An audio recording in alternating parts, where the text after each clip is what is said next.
नमस्कार मित्रांनो, आज त्रिपुरारी पौर्णिमा म्हणजेच त्रिपुरी पौर्णिमा. कार्तिक पौर्णिमेला त्रिपुरारी पौर्णिमा किंवा त्रिपुरी पौर्णिमा म्हणतात. या दिवशी शिव मंदिरात त्रिपुर वात म्हणजेच उंच खांबावर असलेल्या दिव्यांची वात लावली जाते. एकादशी पासून सुरू झालेले तुळशी विवाह करण्याचा हा शेवटचा दिवस असतो. त्रिपुरासूर नावाच्या राक्षसाने खडतर तप करून ब्रह्मदेवाकडून शत्रूंपासून भय राहणार नाही असा वर मागून घेतला.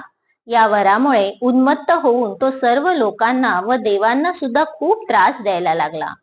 त्रिपुरासुराची 3 नगरे असून त्याला अभेद्य तट होता, त्यामुळे देवांनाही त्याचा पराभव करता येईना. देवांनी भगवान शंकराची अखेर प्रार्थना केली, तेव्हा शंकरांनी त्याची 3 नगरे जाळून त्याला ठार केले.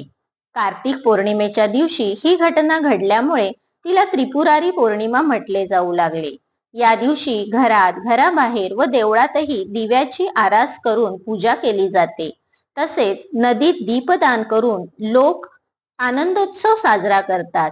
या दिवशी घरोघरी तसेच शिवमंदिरातून आणि इतर देवालयातून दीपोत्सव साजरा करतात. कार्तिक स्वामींचे दर्शन या दिवशी शुभ मानले जाते. मत्स्यावतारही याच पौर्णिमेस झाला. दुष्टांचा संहार या दिवशी झाल्याने हा दिवस आनंदोत्सव म्हणून साजरा करतात. विविध देवस्थानात जे दीपस्तंभ म्हणजेच उंच दगडी दिवे असतात ते सुद्धा पेटवतात. या दीपोत्सवाला त्रिपुर पाजळणे असे म्हणतात. आता त्रिपुरारी पौर्णिमेची कथा ऐका. त्रिपुरारी पौर्णिमेसंबंधी जी कथा आहे ती म्हणजे त्रिपुर नावाचा एक राक्षस होता. त्याने तीर्थक्षेत्री मोठी तपश्चर्या केली आणि ब्रह्मदेवाला प्रसन्न करून घेतले. ब्रह्मदेवाने प्रसन्न होऊन वर माग असे सांगितले. त्रिपुराने देवता, मनुष्य, निशाचर, स्त्री किंवा रोग यांच्यापासून मला मृत्यू न येऊ दे आणि त्यांच्यापासून अभय मिळावे असा वर मागितला. ब्रह्मदेवाने त्यावर तथास्तु म्हटले. ब्रह्मदेवाच्या या वरामुळे त्रिपुरासूर भलताच माजला. त्याची 3 पुरे होती, ती आकाश संचारी होती. त्रिपुर त्या पुरात बसून त्रैलोक्याला त्रास देऊ लागला.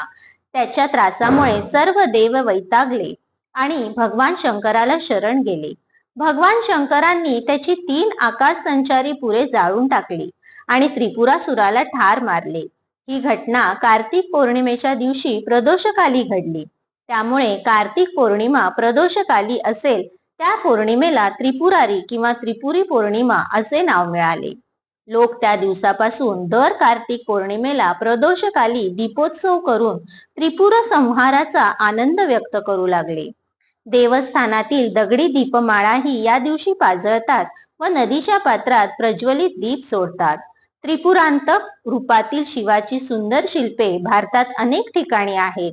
त्रिपुर ज्वलन व्रत या नावाचे एक व्रत या दिवशी करतात. शिवापुढे वाती लावणे, दीपपात्र दान करणे, शिवाची पूजा करणे हा या व्रताचा विधी असतो. कार्तिक पौर्णिमेस प्रत्येक मंदिरातून, विशेषतः शिव मंदिरातून त्रिपुरवाती लावतात. महाराष्ट्रातील सर्व मंदिर अशा तऱ्हेने उजळून निघतात, जणू काही देवच दिवाळी साजरी करत आहेत. देवांनीच मंदिरे प्रकाशमय केली आहेत. म्हणून या त्रिपुरी पौर्णिमेला मोठी दिवाळी किंवा देव दिवाळी असेही म्हणतात.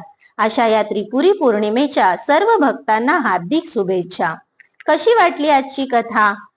कथा जर आवडली असेल तर माझ्या चॅनलला लाईक, शेअर आणि सबस्क्राईब करायला विसरू नका. धन्यवाद. ओम दत्त.